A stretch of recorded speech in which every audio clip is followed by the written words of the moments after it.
Hey everyone, Piano Man Chuck here, and I just got back from NAMM 2018 in Anaheim, and this is day one. So there's a lot of new stuff in digital pianos this year, and I'm not sure I got to everything, but this is what I did get to. I'm just going to summarize what I found, and we're going to go in alphabetical order so as not to give any preference to any one company or anything like that.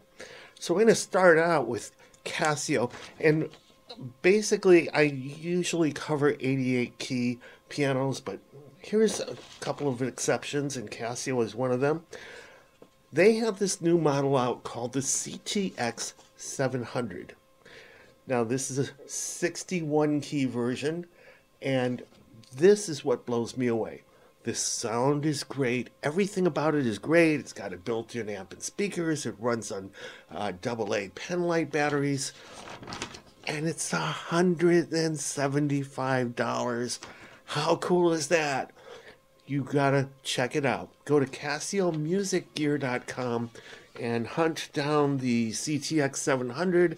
They have some piano samples and some other samples on that you can listen to. For $175, 61 keys, you can pretty much take that with you anywhere you go, so you can always stay in practice at a hotel room or wherever you happen to be. All right, next up, DeckBella.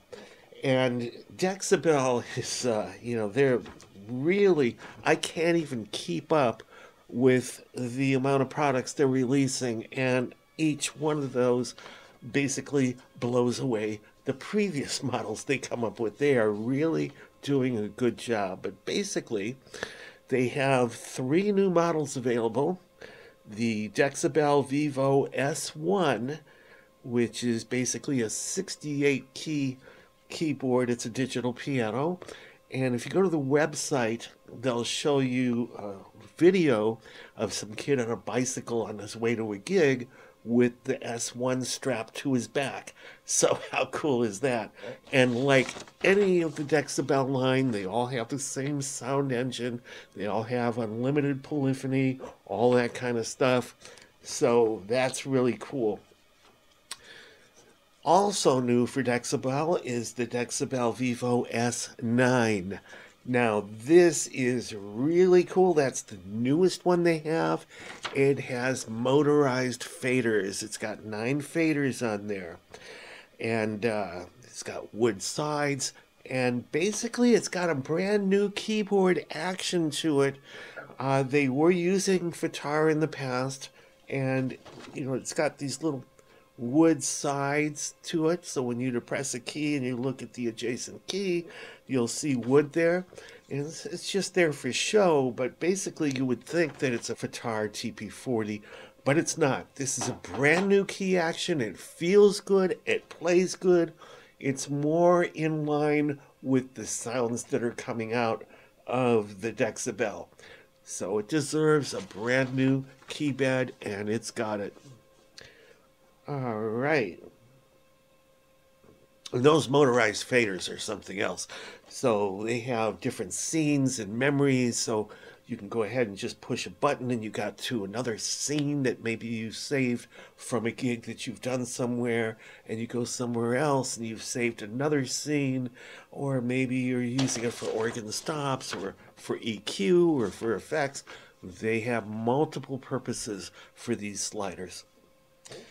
All right, then they have the SX7, which is a desktop, basically a sound module. It is the sound engine that comes in all of the DeckBella series pianos or digital pianos, but without the keyboard. So you would hook up your own keyboard or MIDI controller, and you've got all the DeckBella sounds available to you. Plus, you can add your own because it supports Sound Font 2 files. Very cool. So Nord, watch out. DeckBella is rapidly advancing here. All right, Kawai, and these were all announced prior to NAMM, so you may have heard of these already. You've got the Kawai MP7 SE and the MP11 SE. Both have the Shigeru SKEX and SK5. The MP7 SE also has the newer RH3 keypad action as opposed to the RH2 in the older MP7 model. The MP11 SE also has an optical triple pedal now, so you don't have to calibrate, you don't have to tune, you don't have to worry about any of that stuff. It is very smooth, it works very well, still has the same original grand feel action to it, which is one of the best actions on the market. Then they have this digital hybrid, the Novus NV10. That's really something, because the Novus NV10, I played it, and I cannot tell the difference between that digital piano hybrid and one of their concert series acoustic pianos. And rightfully so, because it is the exact same action. They are using the exact same action that they're using in some of their acoustic grand pianos. Very, very cool. So now you've got that in a digital. Really cool. All right, let's move on to Korg. They have a new D1, which is your basic digital stage piano. Basic.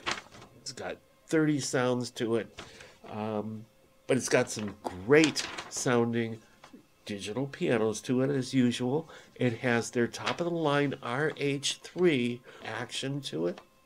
And I've said this before, with that RH3 action, even though it's not triple sensor, it's still dual, it still outperforms many of the triple sensor actions that there is out there in other keyboards. So if you're truly the type of person that wants to go by specs and say, oh, well, it's not triple sensor action, go ahead and play it. Play it and then compare it to a triple sensor action. You can do everything with it that you can do with a triple sensor action. But it is really something. So the D1, it's lightweight, it's got a wood body, and it comes with a music rest. So this is really something. I really like that piano, and if you are a gigging pianist like me and you need to take a digital piano with you somewhere, that is the way to go. Really cool. Also new from Korg is a portable PA unit that they have. It's the Korg Connect with a K. And this PA seems to me to compete with Mackie's FreePlay.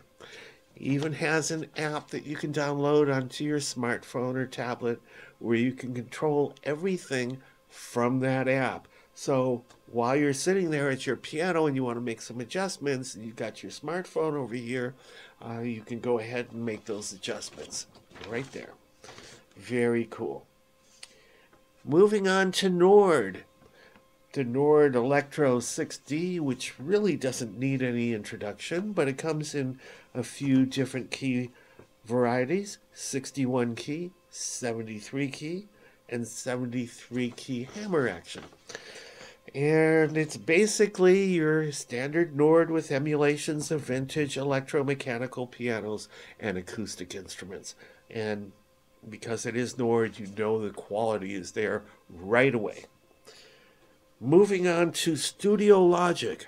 Studio Logic has the Neumann Compact 2X. Now, I reviewed the 2, and I was really impressed with that. In fact, of all the products that I reviewed in 2017, the Neumann Compact 2 was one of the 2 products that just totally blew me away. The other one wasn't even a digital piano. It was the iLoud micro monitors. But basically, the Neumann Compact 2X, it's just like the 2, but now they have 9 faders, so, and a tone wheel organ, and you can control the stops and all kinds of things with that. It's really cool. You got to check it out. The lightweight, everything that it offers, the built-in amp and speakers, you just can't beat it. The 2 is a winner. The 2X check it out. Do yourself a favor. 3 sound engines, tone wheel organ, amp and speakers. Last but not least, I'm going to finish this up with the Yamaha Genos. Now, this replaces the Yamaha Tyros. This is their latest and greatest workstation. I have heard the Genos at NAMM, and I am just blown away with the quality of each and every sound that's built into it. This is a top-notch workstation with a top-notch price, of course, to boot.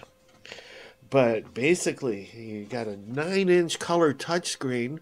The Korg Kronos has an 8-inch, so they've already beat that by 1 inch if it matters. It's got 6 assignable knobs and 9 assignable sliders. It's got Yamaha's CFX piano, which right away, right there, that's worth the piano sound alone. And it's got a new thing called Revo drums. So basically that's it in a nutshell for what I have seen on day one for new digital piano releases. And again, I've been so busy that I'm not just covering that, I'm doing other things and meetings. So if I missed anything, apologies there. But basically, these are the main things. Hopefully, I'll be able to cover more of these in detail at some future date, and maybe even get some of these in as a review unit. In the meantime, Piano Man Chuck, peace out. Thanks for watching.